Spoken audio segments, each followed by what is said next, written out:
मैं जब भी घर आता तो मेरी पत्नी कहती कि सीढ़ियों के नीचे एक स्टोर रूम बनवा दो ताकि मैं घर का सारा फालतू सामान उस कमरे में रख दूँ। मैं अपनी पत्नी की हर बात मानता था। मैंने स्टोर रूम बनवा दिया। अब मैं जब भी घर आता हूँ तो स्टोर रूम पर ताला लगा होता है और सीढ़ियों के नीचे बैठकर मेरी पत्नी रो रही होती है। मैं यह देखकर हैरान था। मैं पूछता तो कुछ नहीं बताती। एक दिन ऑफिस जाने का बहाना बनाया और घर ही में ही छुप गया। जब स्टोर रूम में गया तो मेरे सर पर आसमान टूट पड़ा, क्योंकि वहाँ पर एक दिन मैं और मेरी पत्नी बैठे चाय पी रहे थे कि बातों ही बातों में मेरी पत्नी कहने लगी, घर में बहुत सारा ऐसा सामान है जो मुझे वक्त आने पर इस्तेमाल करना होता है और अभी उसकी ज़रूरत नहीं पड़ती। क्या तुम मेरे लिए स्टोर रूम बनवा सकते हो जिसमें मैं सारा कूड़ा कबाड़ रख दूं? मैं अपनी बीवी से बहुत प्यार करता था, पर पॉकेट में फ़िलहाल इतनी गुंजाइश नहीं थी कि मैं उसकी हर ख्वाहिश पूरी कर सकूं। मैंने उससे 1 महीने का वक्त मांगा। 1 महीने में मैंने अपने काम को वक्त को दुगना कर दिया और अपनी पत्नी की ख्वाहिश को पूरा का इरादा बना दिया। अपनी बीवी की ख्वाहिश पूरा करने के लिए कुछ ही दिनों में मैंने स्टोर रूम बनवा दिया। मैं रोज़ाना बहुत काम घर पर रहता था, मगर उस दिन कमरा बनवाने के बाद से मुझे अपनी पत्नी का रवैया कुछ अच्छा नहीं महसूस हो रहा था। वह काफ़ी चिड़चिड़ी रहने लगी थी और अक्सर मैंने उसे अकेले में रोते हुए देखा था। मेरा ध्यान हरगिज़ उस तरफ नहीं गया था कि उसकी रोने की वजह एक छोटा सा कमरा स्टोर रूम भी हो सकता है। मेरी और मेरी पत्नी के बीच में कभी भी किसी बात पर इतने सालों में लड़ाई नहीं हुई। हालांकि हमारे यहाँ औलाद भी ना थी। ना ही कभी मैंने उसको ताना दिया और ना ही कभी उसने मुझे ताना दिया। भगवान की दी हुई तमाम चीज़ों से हम लोग बेहद खुश थे। मैं अपनी कम तनख्वाह में ही अपनी पत्नी को खुश रखने की कोशिश किया करता। कभी उसे खाना बना कर देता तो कभी उसे बाहर घूमने लेकर जाता। उन दिनों उसने घूमने फिरने का शौक़ नहीं था। मैं बहुत परेशान था। एक दिन मैंने उससे बात की तो उसने मुझे कहा कि कोई परेशानी नहीं है। मुझे लगा कि बच्चा न होने की वजह से वह परेशान है। जब मैंने उससे कहा कि मैं दोबारा तुम्हारा इलाज करवाना चाहता हूँ तो उसने मुझे सख्ती से मना कर दिया। अब मुझे किसी इलाज की ज़रूरत नहीं है। मैं अपनी पत्नी की उस बात से बहुत हैरान हुआ। मैंने गुस्से में आकर उससे वजह पूछी तो कहने लगी, मेरे पास बच्चा पालने का वक्त नहीं है। मैं और हैरान हो गया कि उस छोटे से घर में उसे खाना पकाने के अलावा और छोटी मोटी सफाइयों के अलावा भला और क्या काम हो सकता है।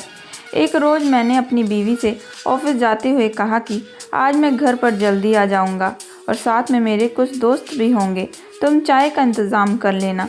पर मेरी बात पर मेरी पत्नी बहुत गुस्सा हुई और हम में जो कभी लड़ाई नहीं होती थी उस बात पर हम खूब लड़े। यह पहली मर्तबा नहीं था कि मैंने अपने किसी दोस्त को चाय पर बुलाया है और मेरी पत्नी ने चाय के साथ कुछ छोटा मोटा बंदोबस्त भी किया होता। लेकिन आज उसकी बेरुखी रवैया पर मेरी पत्नी की उस बात पर मैं बहुत हैरान हुआ। ना जाने उसे मेरी जल्दी आने से परेशानी थी या फिर मेरे दोस्त के साथ आने या फिर हमारे लिए चाय का इंतज़ाम पर। फ़िलहाल मैंने उस दिन जल्दी आने का और अपने दोस्त के साथ लाने का इरादा बदल दिया। कई दिनों तक हम दोनों में नाराज़गी रही। मुझे ये बात समझ नहीं आई कि मेरी पत्नी का रवैया क्यों बदलता जा रहा है। उसी दौरान एक दिन मुझे लूज मोशन हो गया तो मैं काम पर जाने को भी टाल दिया। इतने में मेरी पत्नी ने मेरी खूब खिदमत की, लेकिन वह मुझे कुछ परेशान सी लगती। ज़्यादातर वह वक्त किचन में गुजारती। मुझ में इतनी कमज़ोरी आ गई कि अब मैं उठकर कभी उसकी मदद नहीं करवाता और मेरी बहुत तरबियत करती। एक दिन मैं नहाने बाथरूम की तरफ जा रहा था। देखा कि मेरी पत्नी रसोई के पास बैठे रो रही है। मैं बहुत पूछने के बावजूद भी उसने मुझे कोई जवाब नहीं दिया और कहा कि बस दिल परेशान हो रहा था। मुझे लगा मेरी बीमारी की वजह से परेशान है। अगले दिन मैं गहरी नींद में सोया था कि एकदम से खांसी ने मेरी आँख खुल गई। कुछ गुनगुन आहट की आवाज़ सुनी। मैं बहुत हैरत में आ गया कि आखिर मेरी पत्नी और मेरे अलावा तो उस घर में कोई और नहीं रहता। तो ये आवाज़ किसकी है? मेरी पत्नी किसी से बातें कर रही थी। मैं बहुत परेशान था।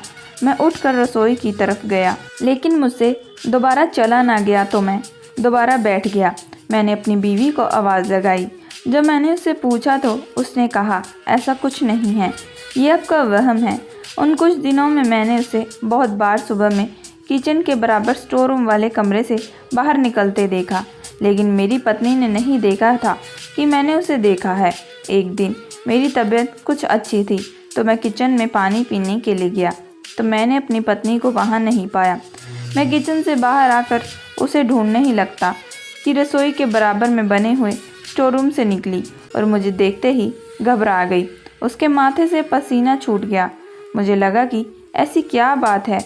उस वक्त मुझे बहुत अजीब लगा क्योंकि मैंने जब भी उसे किचन के बराबर में बनाए हुए स्टोर रूम से बाहर निकलते देखा तो मैं सोचता था कि कोई ना कोई काम से उस कमरे में जाती है, लेकिन आज उसके माथे के पसीने ने मुझे कुछ और सोचने पर मजबूर कर दिया। मेरे पूछने पर उसने बताया कि वहाँ सामान रखने गई थी। मैंने बात को यहीं ख़त्म कर दिया। मैं अपनी पत्नी से अब ज़्यादा बहस नहीं करना चाहता था क्योंकि मेरी बीमारी में उसने मेरी खूब सेवा की, मेरा दिल जीत लिया था। कुछ दिनों बाद जब मैं ऑफिस के लिए उठा तब भी मेरी पत्नी को मैंने कमरे में नहीं पाया। मैंने सोचा कि वह किचन में मेरे लिए नाश्ता तैयार कर रही होगी। जब मैं किचन में गया तो वह भी मौजूद ना थी। मैंने बाथरूम में और घर का कोना कोना चप्पा चप्पा कर लिया मगर मेरी पत्नी कहीं मौजूद नहीं थी। अभी मैं घर से बाहर परेशानी की हालत में निकलने ही वाला था कि कुछ आवाज़ें मेरे कानों में सुनाई दी। मुझे वह आवाज़ समझ नहीं आई, लेकिन इतना समझ में आया कि उस स्टोर रूम से आ रही थी। मैंने दरवाज़ा खोलना चाहा तो वहाँ अंदर से लॉक लगा था। मुझे काफ़ी परेशानी हुई। मैं कमरे में आया था कि मेरी पत्नी मेरे पीछे आ खड़ी हुई। उसने मैंने पूछा कि वह कहाँ थी तो उसने मुझसे कहा कि वह सामान सेट करने के खातिर उस कमरे में मौजूद थी। अब की बार मैंने उसे नहीं बताया कि मैंने उस कमरे में कुछ आवाज़ें सुनी हैं क्योंकि मैं उसकी बात खोज लगाना चाहता था कि आखिर ऐसा क्या है जो बार बार मेरी पत्नी उस कमरे में मौजूद होती है और ऐसी कौन सी आवाज़ें हैं जो मुझे परेशान कर रही हैं। मैं दिन रात उस परेशानी में घुलता जा रहा था, लेकिन उस गुनगुन आहट की आवाज़ इतनी हल्की हुआ करती थी कि मुझे कोई आवाज़ समझ में नहीं आती और मैं चुप कर अपनी पत्नी का पीछा करता रहता। मैं इतनी हिम्मत नहीं थी कि मैं अपनी पत्नी से उस बात के लिए पूछताछ करूं। मुझे लगता था कि मेरी बीवी ने मेरी आवाज़ बंद करवा दी है और मैं कभी उससे उस बात के बारे में नहीं पूछ पाऊंगा। आखिर वह क्या था जो मुझे परेशान किए जा रहा था। मुझे अपने उस दिन के पैसे पर बहुत मलाल महसूस हो रहा था कि उस दिन मैंने अपनी पत्नी की बात मानी, मैं उसका कमरा बनवा दूं।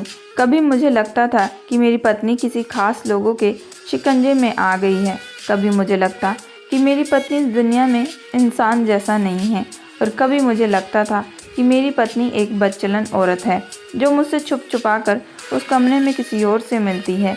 लेकिन मैं कभी एक फ़ैसले पर कायम नहीं रहता था कि किसी भी बुनियाद पर अपनी पत्नी को कोई इल्ज़ाम लगाऊं। मुझे कोई सुराग नहीं मिल रहा था। ऐसा नहीं था कि मैंने उस दरवाजे को खोलने की कोशिश नहीं की, लेकिन मुझे लगता था कि मेरी पत्नी जो 15 घंटे उस दरवाजे की पहरेदारी कर रही है। एक दिन मैंने प्लान बनाया कि मैं ऑफिस ना जाऊं और पूरा दिन अपनी पत्नी की हरकत पर नज़र रखूं। उस दिन मेरी पत्नी की काफ़ी तबीयत ख़राब थी तो मैंने उसे आराम करने की नसीहत दी और ख़ुद तैयार होकर ऑफिस जाने के लिए रवाना होने का ड्रामा किया। मैंने अपनी पत्नी से कहा कि तुम पलंग से खड़ी ना हो, मैं खुद ही चला जाऊंगा। बाहर के दरवाजे के पास एक अलमारी रखी थी, मैं उसके पीछे छुप गया। मेरी पत्नी को महसूस भी ना हुआ कि मैं घर में हूँ। उसने उठकर नाश्ता बनाया और मैं देखकर हैरान रह गया। नाश्ता लेकर उस बंद कमरे के दरवाजे खोलकर अंदर जाती है। वह दरवाजे का ताला लगाए रखती थी। जब मैंने उस ताले के बारे में पूछताछ किया तो उसने कहा था कि उसने अपना कीमती जेवर भी उस कमरे में छुपा रखे हैं क्योंकि अगर भगवान न करे कभी चोरी चारी हो जाए तो। उसने कमरे का दरवाज़ा खोला और अंदर नाश्ता ले गई। मैं 2 लोगों का नाश्ता देखकर बहुत हैरान हुआ और चाय की 2 कप देखकर मेरा शक और बढ़ गया। मेरे मौजूद होने के बाद भी जो मेरी पत्नी ने किसी और को उस घर में रखा हुआ था, मैं गुस्से से खोल रहा था। ऐसा कौन था जिसे वह दिन रात अपने साथ रखती थी और मुझसे भी ज़्यादा अजीज समझती थी। मैं अंदर ही अंदर तिलमिला रहा था और मान चुका था कि मेरी पत्नी एक बदचलन औरत है जिसने मेरे होते हुए किसी आदमी से रिश्ता रखा है। अब मुझे अपनी पत्नी से नफरत होना शुरू हो गई थी। मैं अपने जज्बात पर काबू नहीं रख पा रहा था, लेकिन कदम इतने भारी हो गए थे कि इस अलमारी से लेकर बंद कमरे के दरवाजे तक का सफ़र मुझसे तय नहीं हो रहा था। अभी कमरे के दरवाजे पर पहुंचा और मेरे हाथ से पसीना आने लगा तो मैंने दरवाज़ा खोलते हुए एक ज़ोरदार चीख मारी और अपनी पत्नी को पुकारा, रिया। मगर यह क्या मंजर देखा तो मैं हक्का बक्का रह गया कि अब मुझे 1 मिनट भी बर्दाश्त ना थी। अगले ही सेकंड में अपने इरादे पर बहुत ज़्यादा पक्का था। मैंने क्या देखा कि किसी के लिए नाश्ता लेकर गई और उसके हाथ में जिसके लिए निवाला है और उसने खाने के लिए अपना मुंह खोल रखा है, वह कोई और नहीं, वह मेरी सौतेली माँ है। मैं रिया को इतना गलत समझ रहा था, कभी उसे जादू टोने वाली औरत तो कभी उसे मैंने बदचलन समझा। इस तरह मेरी चीख की आवाज़ सुनकर रिया की हाथ से निवाला गिर गया और मेरी सौतेली माँ जो मुझे देखकर हक्का बक्का रह गई थी। इतने दिनों तक मेरी माँ को बंद कमरे में छुपाए उसकी खिदमत किए जा रही थी कि मेरा फ़र्ज़ था, मगर मैं अपने फ़र्ज़ से भागना चाहता था। मैं अपनी सौतेली माँ को कभी भी अपनी माँ मानने पर तैयार ना था। मुझे शुरू से ही कबूल ना थी कि मेरी माँ की मौत की वजह भी मेरी सौतेली माँ ही है। मैं अपनी सौतेली माँ को कबूल करने पर तैयार ना था।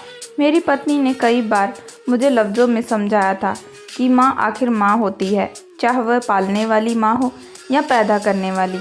मेरी सौतेली माँ बहुत मजबूरी में रिया से मदद मांगने के लिए आई थी, क्योंकि उन्हें मेरे बाप के मरने के बाद मकान मालिक ने घर से निकाल दिया था। उसके पास कोई घर रहने का नहीं था। रिया रहमदिल औरत थी, मेरी माँ को अपनी माँ जैसा मानती थी, लेकिन घर में कलेश ना हो उस वजह से उसने मुझसे यह बात छुपाई रखी और मेरी मजबूर माँ को अपने घर में जगह दी। वो बहुत परेशानी की हालत में रहती थी, क्योंकि वह दोनों तरफ से फंस चुकी थी। एक तरफ पति था तो दूसरी तरफ मेरी माँ। वह मेरी माँ को अपनी माँ का दर्जा देती थी। रिया का इतना बड़ा बड़प्पन देखकर मैं तो जैसे चुल्लू भर पानी में ही डूब मरा। रिया को और अपनी सौतेली माँ को अपने बिस्तर पर बिठाकर मैंने नाश्ता करवाया और तमाम गलतियों की माफ़ी मांगी। मैं इतना रोया कि रिया और मेरी माँ को चुप कराने पर भी मेरी हिचकिचाहट नहीं रुक रही थी। मुझे लग रहा था कि कोई आए और मेरे हाथ काट दे। ऐसा लगता था मैं चोर हूँ, मैंने बहुत बड़ा गुनाह किया है। आज मुझे समझ में आ गया कि इंसान का किरदार होना कुछ नहीं होता। दोस्तों, मैं आशा करती हूँ कि आप लोगों को ये कहानी पसंद आई होगी। अगर आप लोगों को ये कहानी पसंद आई है तो प्लीज़ हमारे चैनल को लाइक एंड सब्सक्राइब ज़रूर करिएगा एंड बेल आइकन का बटन ज़रूर दबाइएगा।